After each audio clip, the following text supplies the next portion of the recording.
자, 여러분 부활절 그러면 여러분들 뭐가 제일 먼저 머릿속에 떠오르세요? 사람들 부활절 그러면 계란 막 이렇게 막 말을 하는데, 자 원래 부활절은 계란은 그냥 이게 부활을 감사하면서 돌리는 거고, 원래 부활은 말 그대로 주님께서 우리를 위해서 십자가에 죽으셨다가 부활하신 것을 기념하는 날이 바로 부활절입니다. 근데 아까도 말했다시피 이 교회의 전통이 자꾸만 이렇게 본질을 잠식하는 것 같아가지고 마음이 안타까울 때가 있어요. 아까도 말했다시피 부활절 그러면 교회 다니는 사람이나 안 다니는 사람이나 뭐 계란 주고받는 날 이렇게 생각하는 경향도 있고, 또 성탄절도, 성탄절이 뭐예요? 예수님께서 이 땅에 인간의 몸을 입고 오신 그날을 기념하고 예배드리는, 예배의 날이라고. 크리스마스 그 말뜻 자체가 하나님께 예배드리는 날인데, 그냥 뭐 요즘은 성탄절은 젊은 남녀가 크리스마스 하루 전날 크리스마스 이브에 교회에 모여가지고 온라이트 하면서 밤새도록 그냥 자기들끼리 즐기고, 정작 성탄절 예배 시간에는 다 꾸벅꾸벅 졸든지 아니면 아침에 자러 집에 돌아간다든지 그렇게 해서 본질이 자꾸만 잊어버려지는. 그래서 꼭 예수님 시대에 바리새인들, 대제사장들, 서기관들 이런 사람들이 장로들이 전해준 그 전통을 지키려다가 율법의 본질도 잊어버리고 오히려 예수님이 전한 천국 복음까지도 배척하게 되고 많은 그런 결과들을 보여주는 것처럼, 우리가 교회 전통이 뭐 다 없애자 이런 말은 아니지만은 전통 가운데 전통이 본질을 잃어버리지 않도록 우리가 늘 깨어 있는 모습이 필요합니다. 자, 그래서 여기 요 빨간 달걀이 보이죠? 요 그리스 지역에서는요, 이 부활절 이렇게 계란을 그냥 계란 이렇게 우리나라처럼 예쁘게 꾸며서 주는 게 아니고 빨간색을 칠해서 준대. 왜 그런가 하면 이게 예수님께서 십자가에서 흘리신 피를 상징하려고 이렇게 빨갛게 칠을 해서 그렇게 계란을 나눈다고 하는데, 이런 건 바람직한 것 같아요. 그래서 왜 계란이 죄다 빨개요? 그러면 이건 주님께서 우리를 위해서 십자가에서 흘리신 피를 상징하고, 부활절은 바로 그 피로 인해서 우리가 죄 용서함을 받고 다시 구원받을 수 있는 길이 열린 거다. 그래서 전통도 이렇게 좀 합리적으로 좀 지켰으면 좋겠습니다. 자, 그래서 오늘 다시금 부활절에 저 얘기로 돌아가서요, 만약에 우리에게 부활이 없다 그러면 우리가 이 자리에 피곤하게 뭐 할래요? 주말에 잠 더 자고 또 일주일 가서 세상에서 열심히 일하고 고생해야 되는데, 이 주말이라도 좀 쉬고 좀 뭐 친구들하고 오랜만에 만나서 수다도 떨고 그래야 되는데 왜 이 시간을 이렇게 보내겠어요? 부활이 없으면 우리가 이렇게 할 필요가 없는 거예요. 뭐 하나님이 이 땅에 사는 동안 우리의 죄를 용서해 준다. 그래도 짧은 100년도 안 되는 시간, 뭐 죄 용서 한 받고 안 받고 무슨 큰 차이가 있어요? 죽으면 끝인데. 그죠? 뭐 지금 우리 삶을 돌아보세요.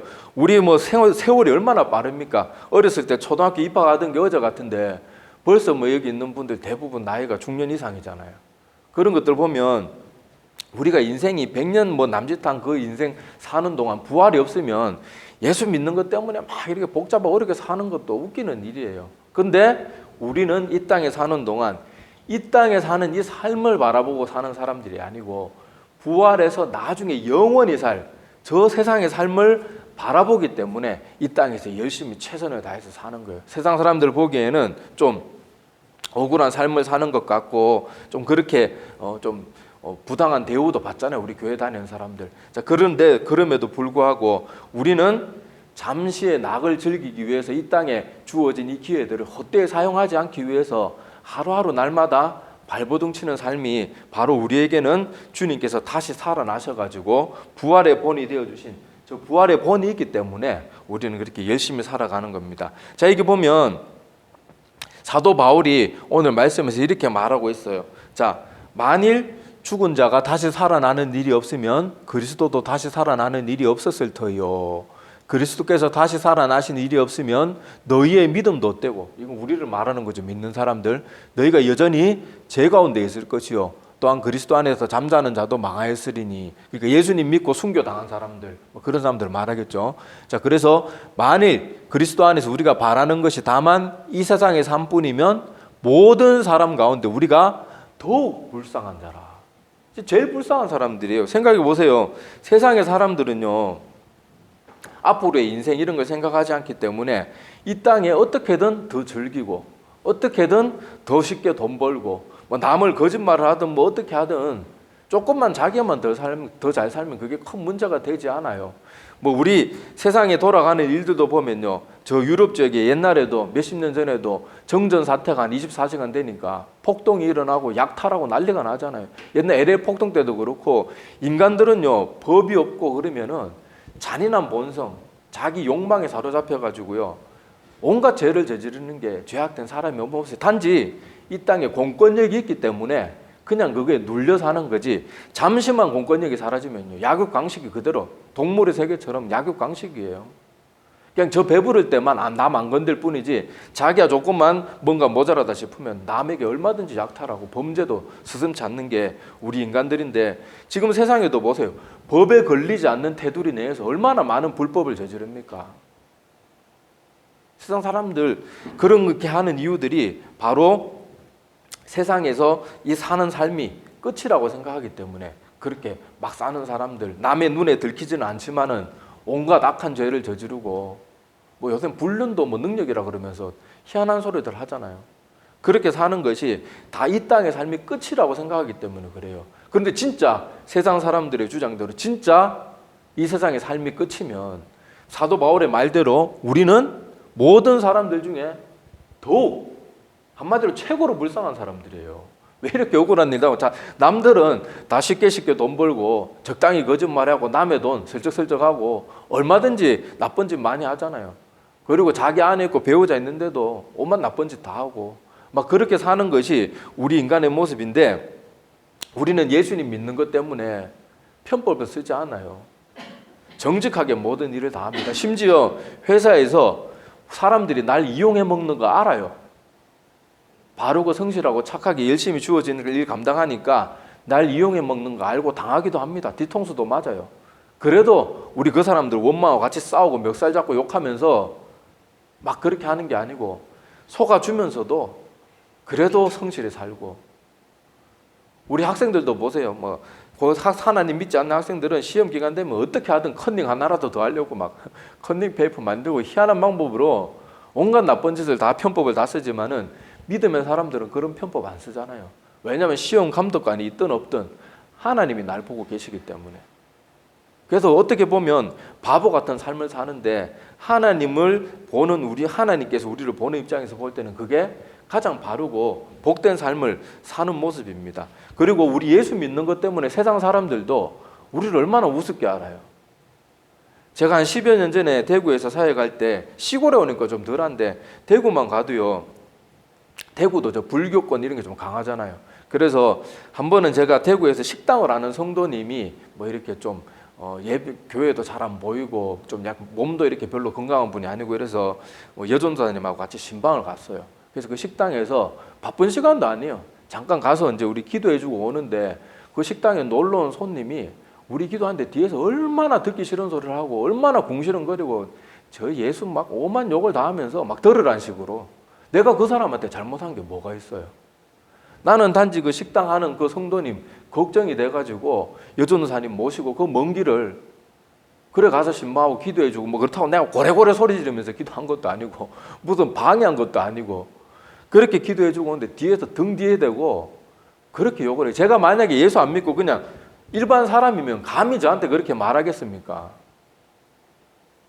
이것뿐만 아니에요. 병원 신방 가도요, 가서 조용하게 병든 환자들, 우리 교회 성도님들 가서 조용히 기도해주고, 우리 또 뭐 사역자들은 기도할 때 우리 성도님만 위해서 기도 안 합니다. 또 병실에 있는 모든 분들 위해서도 그렇게 기도하고 뭐 가서 떠듭니까? 우리가 조용하게 기도해주고 오는데도 꼭 뒤에서 막 욕을 하고 막 하여튼 입에 담지도 못할 말 들으라는 식으로 온갖 못된 말 하는 사람들이 있어요. 물론 안 그런 사람이 더 많지만은, 그런 사람들이 만약에 우리가 예수 믿는다는 걸 몰랐다 그러면, 제가 그냥 들어갈 때, 병실에 들어갈 때요, 그냥 음료수 하나 들고 갈 때는 아무도 저한테 함부로 말 못합니다. 양복 딱 입고 어디 가보세요. 제가 뭐 외모가 이상한 사람도 아니고. 그런데 딱 기도하고 뭐 하나님에 대한 얘기만 하면 그렇게 무시를 해요. 대놓고 욕을 하고요. 뭐 어떤 사람들은 재수없다 나가라 그러고. 그렇게 우리가 억울한 일 당하나요? 지금 우리나라 코로나 사태도 보세요. 지금 서울의 나이트클럽, 룸사롱, 고급 주점 이런 데는 밤새도록 빠글빠글 붙어 앉아가지고 온갖 나쁜 짓을 다 하는데 거기에 대해서 이런 방구도 잘 못하잖아요. 뉴스 한번 잠깐 나왔다가 딱 사라지고. 그런데 교회는 협조할 거 다 하고, 물론 안 그런 좀 비난받아 마땅한 교회들도 있긴 있어요. 근데 그런 교회는 제외하고 대부분의 교회는 어때요? 다 지킬 거 지키고 그 공무원들 와서 수고한다고 음료수도 갖다 주고 다 하는데도 싸잡아서 교회 욕을 얼마나 합니까? 그렇다고 우리가 그런 일 당한다고 에이씨 하면서 같이 세상 사람들하고 싸우자는 말은 아니에요. 우리는 그렇게 당해도 그들 위해서 기도해 줘야 돼요. 제가 아까 말했다시피 병원 신방 가고 어떤 식당에 신방 가고 그래서 그 사람들이 뒤에서 욕하고 막 들으라는 식으로 그렇게 재수없다 그러는데, 그래 오냐 오늘 잘 만났다 안 그래도 열받는데 한번 예수 그리스도의 이름으로 한번 죽어봐라 그러면서 멱살 잡고 싸우면 그게 무슨 그리스도에게 무슨 교회의 본이 되고 주님의 이름에 무슨 영광이 되겠어요. 지금 우리 한국 교회들도 자꾸 세상이 저런다고 억울하도 같이 싸우는 거 아니에요. 제발 좀 우리 그런 데 넘어가지 맙시다. 우리는 세상 사람들이 그러면 그럴수록 더 사랑을 보여줘야 되고 더 본을 보여줘야 돼요. 이제 더 이상 우리 참으면 안 된다. 그래서 목사들끼리 연대해가지고 또 성도들 막 끌고 가가지고 집회하고 그러면, 그렇게 하고 솔직히 지금 우리 교회가 득본 게 하나라도 뭐가 있어요? 주님의 이름 영광받은 게 하나라도 뭐가 있냔 말이에요. 안 그렇단 말이에요. 우리는 당연히 세상 사람들은 그렇게 하니까 우리는 그걸 위해서 같이 싸우는 게 아니고 위해서 기도해 줘야 돼요.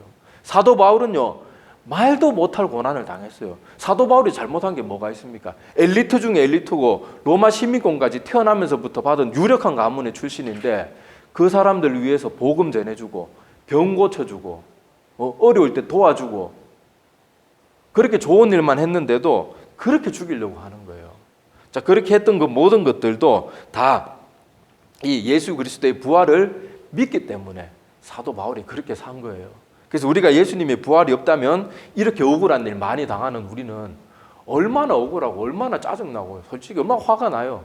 그런데 우리는 예수 그리스도의 부활이기 때문에 그런 사람들이 그렇게 해도 마음에 큰 상처가 되지 않아요. 오히려 그 사람들이 불쌍하게 여겨지는 거예요. 그리고 그 사람들이 우리를 막 공격해도 우리는 어떻게 기도해요?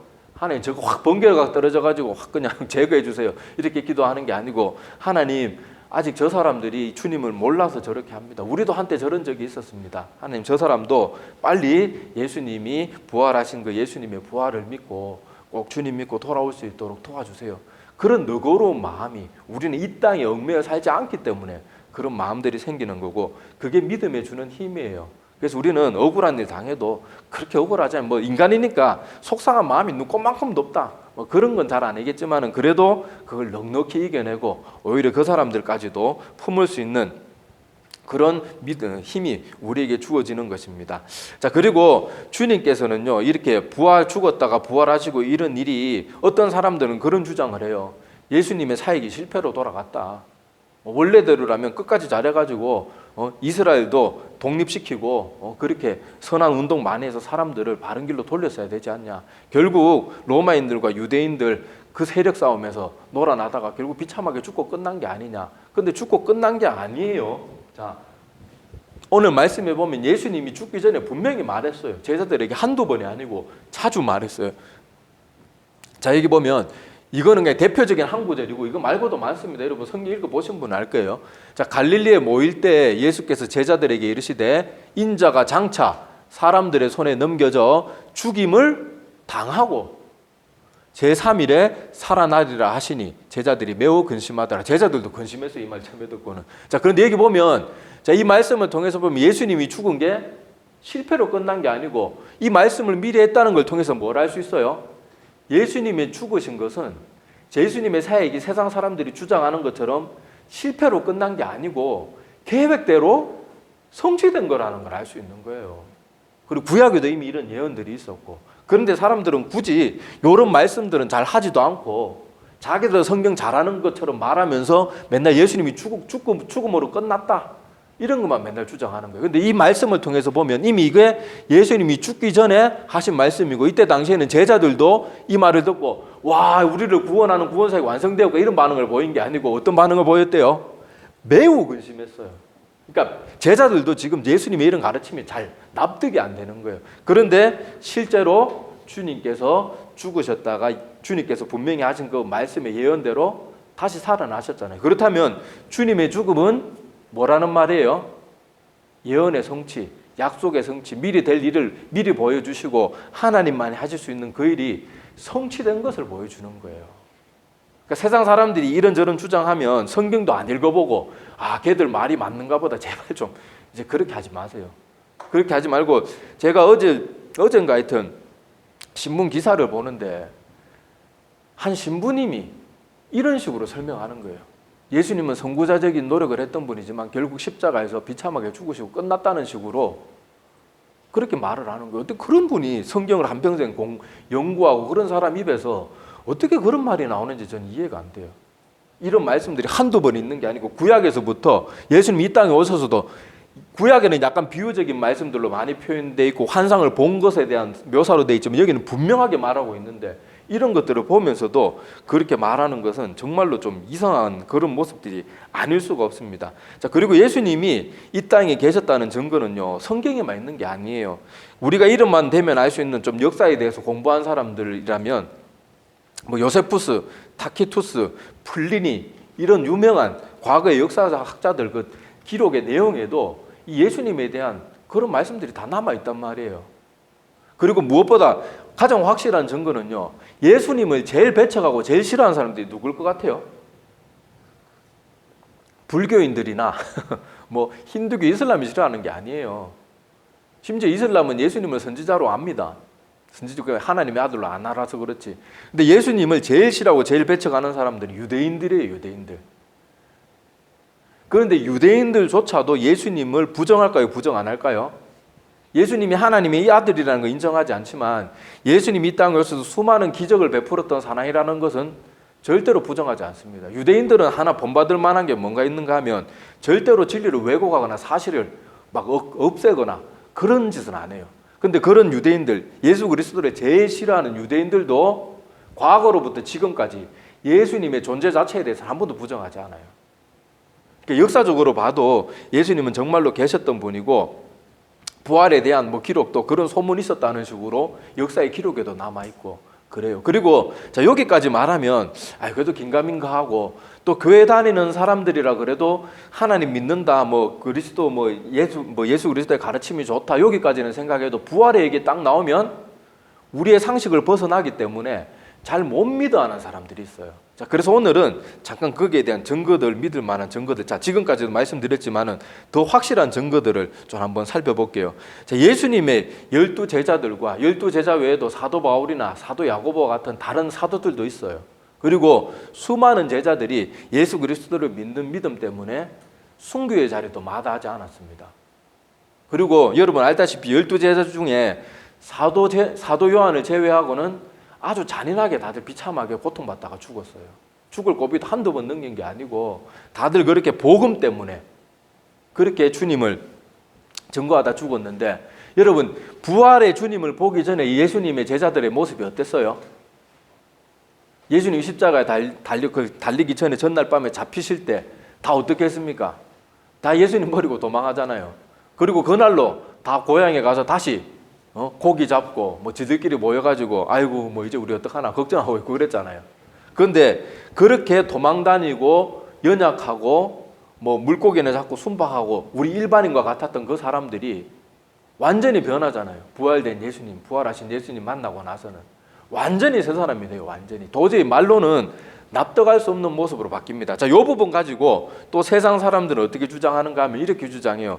그 예수님의 12 제자들은 역사의 기록에도 너무 많이 남아있으니까 부정은 못하고, 맞다, 예수님의 12 제자들 열심히 예수님 따른 거 맞다. 그런데 예수님 따를 때는 사람들이 그렇게 자기들을 쫓아다니다가 예수님이 덜컥 십자가에서 죽어버리고 나니까 너무 그게 허무해서 이 사람들이 이제 예수의 부활에 대해서 날조하기 시작했다, 그렇게 말을 하는 거예요. 그러면서 예수님의 제자들이 이제 잠시 동안은 그렇게 실망에 빠져 있다가 그 뒤에 내용들, 예수님께서 한 사역들은 또 다 인정해요. 그 뒤에 내용들은 뭐 사도행전에 이런 내용들은 제자들이 다시금 자기들의 세력을 회복하기 위해서 지어낸 말들이다, 교묘하게 지들끼리 짜맞춘 내용이다, 뭐 이렇게 말도 안 되는 주장들을 막 하는데, 자, 만약에 그 사람들이 정말로 그 사람들 주장대로 이 12 제자나 뭐 주님을 따랐던 주의 종들, 사도 바울과 같은 사람들이 교묘하게 지어낸 얘기라 그러면 왜 순교의 자리까지 나갔을까요? 뭐 때문에? 자기가 지어낸 말 때문에. 아니 뭐 잔인하게 고문하는 것 정도까지는 뭐 어떻게 해도 몰라도 죽음의 자리까지 나가는데 뭐하러 자기가 지어낸 말 때문에 목숨 걸 사람이 어디 있냐고 이 세상에. 자, 요렇게 말하면 또 어떤 말을 하는가 하면 요렇게 말을 해요. 아이고 무슨 말이냐, 자살 폭탄 테러 하는 사람들도 많은데 그 정도 할 수 있지. 근데 그거는요, 자살 폭탄 테러 하는 사람들은 자기들이 믿는 것이 올바른지 안 바른지 그건 잘 모르고 자기가 그 믿는 신념이 확고하기 때문에 그 신념 때문에 목숨을 바치는 거예요.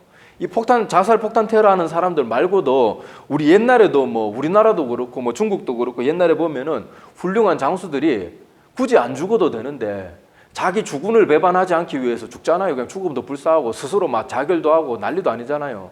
그 사람들은 신념이 있으니까 그렇게 하는 거예요. 신념이 있으니까. 그런데 아까 말했다시피 예수님의 제자들은 그 사람들, 세상 사람들의 주장대로라면 지어낸 말 때문에, 자기가 그렇게 꾸며낸 말 때문에 한 명도 아니고 모든 주의 제자들이 다 그렇게 잔인하게 고통받고 고문을 당하고 잔인하게 순교당하는, 제가 입으로 다 담지도 못해 얼마나 잔인하게 죽었는지, 너무 잔인하게 죽여가지고 그런 고통 가운데서도 부정하지 않았다 그러면 이거 믿을만 하지 않아요? 지어낸 얘기라면 누가 한두 명 그냥 정신이 헷가닥해서 그렇다 쳐요. 근데 모든 주의 제자들이 부활하신, 그렇게 겁쟁이고 도망 다녔던 그 사람들이 부활하신 주님을 보고 나서는 완전히 그렇게 변화된 걸 어떻게 설명할 거예요? 지어낸 말 때문에 누가 한 명도 아니고 모든 사람이, 주의 제자들이 지어낸 말, 자기들끼리 짜맞춘 말 그거, 우리 자존심이 걸려있다 이러면서 다 그렇게 고통과 고난 가운데서 죽음의 자리에 나갈 사람이 어디 있냔 말이에요. 한두 명이 그럼 이해를 하죠. 이것만 봐도 역사의 기록도 그렇고 주님의 제자들의 모습도 그렇고, 그리고 제자들이 처음부터 막 신념으로 똘똘 뭉친 사람들이라 그러면 저 사람들 약간 좀 사이코적인 기질이 있는가 보다, 믿을만이라도 해요. 근데 주님 다 버리고 도망가고 그렇게 실망하고 낭만 가운데 빠져있었던 사람이 이렇게 완전히 변화된 삶을 사는 건 부활하신 주님을 만났다는 것 외에는 설명이 안 돼요. 이렇게까지 설명해도 안 믿는 사람 안 믿겠지만은 그래도 이런 것 때문에 또 마음에 확신을 가질 수 있는 분들이 있을까 싶어서 하여튼 말씀을 드리는 겁니다. 그래서 주님께서는 이렇게 많은 사람들을 만나고 난 뒤에 주님을 버리고 도망갔던 12제자 외에도 수많은 사람들, 엠마오로 가던 2제자도 예수님이 십자가에서 돌아가셨다는 소식 듣고 다 기죽어가지고 돌아가는 길이었잖아요. 그런데도 부활하신 주님을 만나고 나서는 복음을 열심히 전하는 사람들로 바뀌잖아요. 막 예루살렘으로 다시 돌아가가지고 우리가 엠마오로 가는 길에 부활하신 주님을 만났다. 하여튼 부활하신 주님을 만난 사람들은 삶이 완전히 바뀌어요. 완전히. 그런 것들을 보면 우리가 부정하기에는 오히려 차고 넘치는 증거들이 훨씬 더 많습니다. 그걸 우리가 꼭 기억했으면 좋겠어요. 자, 그리고 이제 이렇게 부활하신 거에 대한 우리가 여러 가지 신뢰할 만한 증거들도 있고, 무엇보다 성경이 그렇게 말하니까 확실하겠죠. 자, 어쨌든 간에 이 사실들을 가지고 보면 우리도 이제 부활하신 주님이 우리의 죄 때문에 죽으셨다가 다시 살아나셨으니까 우리도 죄 가운데 죽어야 되는 존재지만 예수 그리스도를 믿는 믿음 때문에 내 죄가 용서받고 다시 살아날 수 있는 길이 열려지게 된 거예요. 자, 그리고 여러분, 우리가 하나님을 잘 믿든 안 믿든 예수 그리스도의 보혈의 피로 죄 사함을 받든 안 받든 모든 사람은 다 부활합니다. 죄인이라고 부활 안 하는 거 아니에요. 다 부활해서 영원한 생명을 갖게 될 거예요. 믿는 사람이든 안 믿는 사람이든. 그런데 믿음의 사람들은 예수 그리스도가 내 죄 때문에 십자가에 죽으시고 부활하셨다는, 내 죄 때문에 죽으시고 내 죄값을 십자가에 대신 다 갚으셨고 이제 그 예수님을 나의 마음의 주인으로 모셨기 때문에 내가 비록 죄인이지만 모든 죄를 용서받고 영원히 천국에서 영생 부활하게 될 거예요. 그런데 믿지 않는 사람들은 여전히 죄 가운데 있고 그 죄 문제가 해결되지 않고, 심지어 하나님의 아들이 대신 와서 십자가를 짊어져 주셨는데도 그 사건을 부인하기 때문에 자기 죄 문제가 해결함을 받지 못할 거예요. 그래서 죄 문제가 해결되지 못하면 우리가 부활하지만 죄인은 들어갈 수 없는 저 천국에는 들어가지 못하고 죄인이 갈 수밖에 없는 비참한 저 영원한 지옥에서 부활하게 될 거예요. 얼마나 무섭고 두려운 일입니까? 그래서 오늘 말씀에 보면 주님께서 이렇게 비참한 결과들을 알기 때문에 하나님이신 그분이 우리의 죄를 대신해서 이 땅에 인간의 몸으로 오시고 죄에 대한 죄값은 죽음이기 때문에 그 죽음을 대신 맛보기 위해서 인간의 몸으로 오실 수밖에 없었던 거예요. 그리고는 대신 죽으셨다가 오늘이 부활절이잖아요. 이 아침에 다시 부활하셔가지고 죄로 원래 인간은 죽음으로 끝나야 되는데 다시 부활하신 것은 이제 죄 문제도 다 해결하고 우리 기독교 용어로 내가 죄조차도 이겼다. 죄에 대해서 승리했다. 그걸 직접 보여주신 거예요. 그리고 보여주시고 나서 예수님이 혼자 뿅 하고 하늘로 올라간 게 아니죠.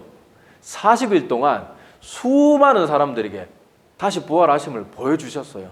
12제자들 외에도 수많은 주님을 따랐던 제자들에게 다시 보여주시고 40일 동안 마지막 당부의 말씀들과 가르침들, 지상명령들 하나하나 주시고 충분히 납득할 수 있을 만큼 사람들에게 보여주시고 가셨기 때문에 주님의 부활을 목격한 제자들은 그 12제자 외에도 주님을 따랐던 수많은 제자들을 정말 잔인하게 죽었거든요. 그런 가운데서도 예수 그리스도에 대해서 부인하지 않고 죽음의 길, 그 고통의 길도 묵묵하게 걸어갔던 거예요. 그래서 우리는 이렇게 믿을 만한 충분한 증거가 많기 때문에 이 부활의 주님을 믿어야 돼요. 안 믿는 게 그게 상식이 안 맞는 거예요. 자, 그리고 이제 오늘 말씀을 다 뒤집어서 생각해 보면요. 자, 오늘 본문의 말씀을 다 뒤집어서 생각해 보면, 자, 아까 사도 바울은 우리가 그냥 예수님이 다시 살아나는 일이 없다면 세상에서 제일 비참하고 불쌍한 사람들이 우리잖아요. 그런데 이 말씀을 뒤집어서 생각해 보면요. 자, 예수 그리스도 만일 죽은 자가 다시 살아나는 일이 없으면 그리스도 다시 살아나신 일이 없었을 터요. 자, 요 말을 뒤집으면 그리스도께서 다시 살아난 게 확실하니까 우리도 확실히 다시 살아난단 말이에요. 그리고 그리스도께서 다시 살아나셨으니까 우리의 믿음도 헛되고 다 헛된 게 아니고 우리의 믿음이 절대로 헛되지 않고 우리가 여전히 죄 가운데 있었을 터인데 다시 살아나셨기 때문에 우리는 죄 가운데 있지 않고 벗어나고 죄에서 자유하게 된 거예요. 자, 그리고 그리스도 안에 잠자는 우리 믿음의 선배들도 그 예수 그리스도를 믿는 믿음 때문에 고난당하고 죽은 사람들의 그 죽음이 헛되지 않고 망한 게 아니란 말이에요. 헛되지 않고 오히려 복된 것이고, 자, 그리고 그리스도가 부활하셨기 때문에 모든 사람들 가운데 우리가 더욱 불쌍한 자가 아니고 오늘 말씀의 제목이 뭐예요? 불쌍한 자에서 복된 사람이잖아요. 자, 그래서 말씀의 제목과 같이 우리가 그리스도 안에서 우리가 다시 예수님도 살아나고 우리도 그리스도 안에서 다시 살 수가 있기 때문에 우리는 더욱 불쌍한 자가 아니고 이제는 세상에서 제일 복된 사람이에요.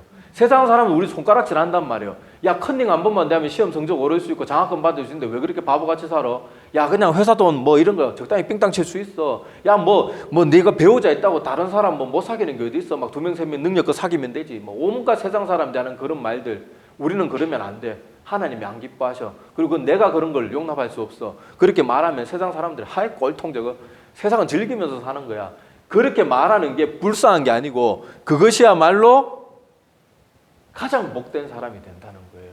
이것이 예수님의 부활로 인해서 우리에게 주어진 결과물들이에요. 그리고 이제 예수님은, 자, 사도 바울의 결론은 이거예요. 그러나 앞에서 이렇게 말한 건 예수님이 만약에 부활이 없으면 우리가 이렇게 불쌍한 자지만, 그러나 그리스도께서 죽은 자 가운데서 다시 살아나셨기 때문에, 그리고 잠자는 자들의 첫 열매가 되어서 우리 흔히 성경에서 산소망, 살아있는 소망이 되어주셨다 그렇게 표현하잖아요. 그래서 우리에게는 이 예수 그리스도의 부활로 말미암아 이 모든 우리에게 불리한 여건들이 다 뒤집어지고 우리야말로 예수 그리스도를 믿는 믿음 때문에 가장 소망이 있고 가장 이 땅에서 바르게 살아가고 가장 복된 사람이 되는 거예요. 그리고 이 모든 것을 우리에게 가능케 하신 그분이 바로 하나님의 아들 예수 그리스도께서 대신 우리의 죄값을 짊어지고 죽어주시고 다시 살아나심으로써 이 모든 걸 우리에게 이루어 주신 거예요. 그러니까 하나님의 사랑이 얼마나 커요. 우리 같으면 말도 안 듣는 인간들 위해 가지고 이렇게 저렇게 살아라 그래도 허구한 날 하나님께서 이 땅을 바라보면 마음이 어떻겠어요? 맨날 서로 속이고 맨날 불법을 저지르고 온갖 나쁜 짓 다 하고 미워하고 시기 질투하고 그렇게 말씀대로 살지 않는 우리 인간들 보면 가만두지 않을 텐데 하나님께서는 이런 이렇게 부족하고 죄 많은 우리들임에도 불구하고 절대로 지옥에 가는 그런 비참함을 주시지 않기 위해서 대신 스스로 이 땅에 오셔가지고 그 모진 고통, 십자가에 또 달리기시 전에는 얼마나 또 비참한 일을 많이 당하셨어요. 자기가 만든 피조물들한테 온갖 조롱을 다 당하고 얻어맞고 무시당하고 채찍질 당하고 십자가에서 발가벗겨가지고 매달아서 잔인한 고통 가운데 죽음을 맞이하고, 그렇게 한 거 우리 머리로 잘 이해 안 되잖아요. 어마어마한 사랑을 베푼 것이 주님이고 그 주님이 부활하신 날이 바로 오늘이에요. 그래서 부활절을 우리가 이렇게 올 때마다 매년마다 우리 날마다 부활신앙 가운데 살아야 되겠지만 특별히 오늘은 더욱더 우리가 온 마음과 정성을 다해서 감사하고 예배드리는 날이에요. 그래서 부활절 그러면 계란 떠올리지 말고 나를 위해서 십자가에서 대신 죽어주신 그 하나님의 사랑, 그 사랑, 그리고 그 십자가에서 그냥 죽어주신 것도 아니고 몸에 있는 모든 피를 다 쏟아내시고 그렇게 참혹하게 죽어주신 그 하나님의 사랑에 감사하고, 또 부활하셔가지고 그렇게 비참하게 죽으셨지만은 우리에게 살 수 있는 소망이 되어주신 그 주님께 감사하고 영광 돌려드리는 오늘 하루가 되었으면 좋겠습니다. 예, 기도드리겠습니다.